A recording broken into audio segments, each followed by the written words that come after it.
Ayan, magandang hapon mga lalabs. Ayan, it's yan, alas 5 na mga lalabs ko. Kaya naman, oras na pang ating pagdidilig. Ayan, magdidilig na ako ng aking mga halaman. So, ngayon ko lang marireveal sa inyo ang aking mga halaman sa aking bahay kubo. Mga lalabs, ang aking mga halaman. Oh. Diba, hindi naman sa kaila sa inyo na isa ako sa sumusulong ng pagre-recycle. Kaya ayan ang akin. Instead na mga paso, ayan, dyan nakalagay ang aking mga halaman. So, ayan. O, diba ito, baby pa siya. Ayan naman sa pinakagilid ng aking kubo, ayan, ayan ang ating rose.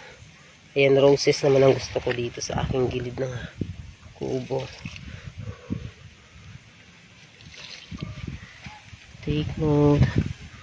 Lahat po yan nakatanim sa recycled plastic bottles. Kahit ang aking mga mayana, din po siya na nakatanim. So, ayun na po mga lalab. So, ito na yung last ko ngayong araw. So, see you tomorrow. Ayan. View muna tayo mga lalabs. Bye-bye!